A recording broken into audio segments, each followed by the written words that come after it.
ছেলে সন্ধেবেলা টিউশন থেকে এসেই চিৎকার শুরু করে দিল, মাম্মাম খেতে দাও খেতে দাও খেতে দাও।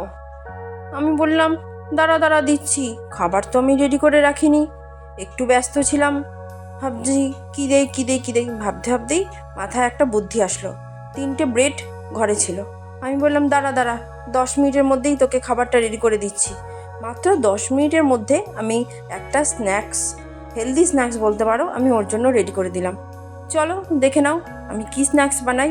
দেখো আমার কাছে 3টে ব্রেড ছিল, ব্রেডগুলোকে আমি ছোটো ছোটো টুকরো করে কেটে নিয়েছি। এবার আমি ওর মধ্যে জিরে গুঁড়ো দিয়ে দিলাম একদম হাফ চামচ মতন, আর দিয়ে দিলাম ধনে গুঁড়ো হাফ চামচ, মানে ছোটো চামচেরও হাফ চামচ। এবার দিলাম পরিমাণ মতো নুন, দিলাম অরিগ্যানো, 1 চামচ ভরে অরিগ্যানো দিয়েছি। তোমরা চাইলে কুচানো লঙ্কা বা চিলি ফ্লেক্সও দিতে পারো, তবে আমার ছেলে খুব বেশি ঝাল হয়ে গেলে খেতে পারবে না বলে আমি আর দিইনি। আর দিলাম হাফ চামচ গোলমরিচের গুঁড়ো। সব দিয়ে খুব ভালো করে টুকরো করা ব্রেডের সাথে মিশিয়ে নিলাম। খুব ভালো করে কিন্তু মেশাবে। দেখো আমার কিন্তু এখানে মেশানো টেশানো সব কমপ্লিট হয়ে গেছে। এবার আমি এর মধ্যে 2টো ডিম ফাটিয়ে দেবো। দেখো একটা ডিম ফাটালাম, আরেকটা ডিমও ফাটিয়ে দিলাম। তোমরা চাইলে একটা ডিম দিয়েও করতে পারো, তবে 2টো ডিম দিয়ে করলে কিন্তু ভালো হয়। এবার ডিমটাকে আমি কাঁটা চামচের সাহায্যে খুব ভালো করে ব্রেডের সাথে মিশিয়ে নেব। দেখেছো মেশাতে মেশাতে ঠিক এরকম হয়ে আসবে, একটু শুকনো শুকনো টাইপের ব্রেডটা হয়ে যাবে। দেখো যখন এই রকম হয়ে যাবে তখন আমি এর মধ্যে দুধ দিয়ে দেব হাফ কাপ মতন। সামান্য সামান্য দুধ দিয়ে মিশিয়ে নেব।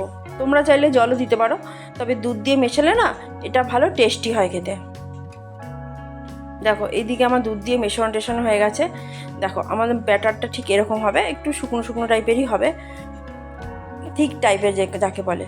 এবার আমি একটা ফ্রাইং প্যান বসিয়ে দিয়েছি, ওর মধ্যে আমি সাদা তেল দিয়ে দিলাম। তোমাদের যদি ব্রাশ থাকে তাহলে তোমরা তেল ব্রাশ করে দিতে পারো, আমার কাছে তো ব্রাশ নেই, তাই আমি তেলটা দিয়ে একটু চারিদিকে স্প্রেড করে দিলাম।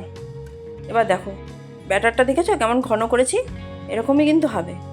এবার এই ব্যাটারটা পুরো ফ্রাইং প্যানের মধ্যে যতটুকু ছড়ানো যায় আর কি পাতলা করে ছড়িয়ে দেবে, একেবারে গোল যেরকম হয় আর কি, খুব ভালো গোল না হলেও চলবে, কোনো অসুবিধা নেই। আমি কাঁটা চামচে ছড়িয়ে দিলাম, তারপরে দেখো যাতে দেখতে সুন্দর লাগে সেই জন্য মোটামুটি একটা চামচ দিয়ে একটু গোল করে দিলাম।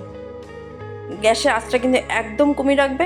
এরপর আমি ছোট ছোট করে গাজর আর কি গোল গোল করে কেটে রেখেছিলাম সেটা দিয়ে দিলাম, পেঁয়াজ দিয়ে দিলাম এইভাবে কেটে রেখেছি, ক্যাপসিকামও দিয়ে দিলাম, সাজিয়ে দেবে আর কি। আর দিয়ে দিলাম টমেটো কুচি, একদম ছোটো ছোটো করে টুকরো করে কেটে রেখেছিলাম। দেখো এরপর এর মধ্যে চিজ দিয়ে দেবো, স্লাইস করা চিজ ছিল আমার কাছে, ওইগুলোই কেটে কেটে এর মধ্যে দিয়ে দিচ্ছি। এটা কিন্তু খুব হেলদি খাবারও, খেতেও কিন্তু খুব সুন্দর লাগে, আর খুব তাড়াতাড়ি কিন্তু বানানো হয়ে যায়। দেখো সবগুলো আমি সাজিয়ে ওপর দিয়ে দিয়েছি।